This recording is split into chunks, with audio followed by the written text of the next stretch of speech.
తిరుపతి లడ్డు మీద రాష్ట్ర ముఖ్యమంత్రి చంద్రబాబు నాయుడు గారు అయితే వ్యాఖ్యలు చేసినారో ఆ రిపోర్ట్ వచ్చింది కాబట్టి ఇది 100% ఇంతకంటే దుర్మార్గం ఇంకోటి కాదు. ఇది హిందువుల మనోబలం దెబ్బతీయడం. అనేక మంది పీఠాధిపతులు, మఠాధిపతులు, హిందూ ధార్మిక సంస్థలకు సంబంధించినటువంటి పెద్దలు, సామాన్య భక్తులు ఒక భక్తి భావంతో తిరుపతి పోయి, తిరుమల పోయి స్వామివారి దర్శనం చేసుకుని ఆ లడ్డు కోసము ఒక ఊరు నుంచి ఒక వ్యక్తి తిరుపతి దేవస్థానం దర్శనం కోసం పోతే ఆ చుట్టుపక్కల ఉన్న వాళ్ళందరూ కూడా లడ్డు కోసం ఎదురుస్తూ ఉంటారు. దర్శనం వేసిన వ్యక్తి లడ్డు మస్తనే తిరుపతి దేవస్థానం వేసినాడు. అంత పవిత్రత, అంత ప్రాధాన్యత కూడుకున్నటువంటి పవిత్ర ప్రసాదం అది. ప్రపంచ వ్యాప్తంగా అందరూ కూడా తిరుపతి లడ్డుకున్న ప్రాముఖ్యత ఎక్కలేదు, తిరుమల లడ్డుకున్న ప్రాముఖ్యత ఎక్కలేదు, ప్రాధాన్యత ఎక్కలేదు. అటువంటి లడ్డు విషయంలో ఇవాళ ఆరోపణ రావడం నిజంగా ఇంతకంటే మూర్ఖత్వం, సిగ్గుచేటు ఇంకోటి కాదు. ఇది హిందువుల మనోభావం దెబ్బతీయడము, ప్లస్ వ్యాపార దృక్పథంతో ఆలోచించడము.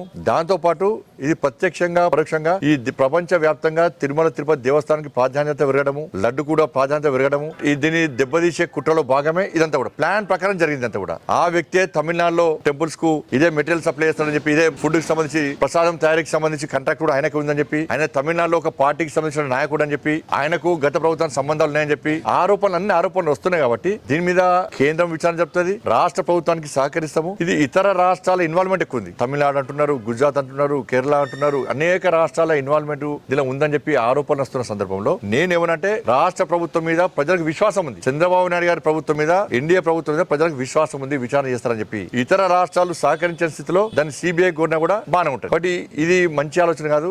ఇది నిజంగా వాస్తవం అయితే మాత్రం ఇంతకంటే ఘోరమైన తప్పిదం కాదు. కఠిన చర్య తీసుకోవాలి. ఆ వ్యక్తుల మీద వట్టి వదిలిపట్టదు, కఠిన చర్య తీసుకోవాలి. ఇలా మొత్తము భక్తులందరూ కూడా అతలాకుతలమవుతున్నారు. ఇవాళ దీని ప్రధాన కారణం ఏంటంటే పోయినసారి ప్రభుత్వం ఉన్నప్పుడు ఇతర మతాలకు సంబంధించిన వ్యక్తులను ఆ ట్రస్ట్ బోర్డు మెంబర్స్ కి పెడతారు, టీటీడీ బోర్డు మెంబర్ కి పెడతారు. ఇతర మతాలకు సంబంధించిన వ్యక్తులను సిబ్బందిగా వాళ్ళు నియమిస్తారు. దీని వల్లనే అనర్థాలు. పోయినసారి నేను ఆరోపించిన తర్వాత ఒకరిని మార్చారు, కరెక్ట్ అని చెప్పండి. ఇట్లా ప్రభుత్వాలు రాజకీయ కోణంతో ఆలోచించదు. వాళ్ళు హిందూ దేవాలయాల్లో హిందువులు ఉండాలి, హిందువులు కరువేరా? మరి వేరే దేవాలయాలు వేరే మతాలకు సంబంధించిన దానిలో హిందువులను పెడుతున్నా?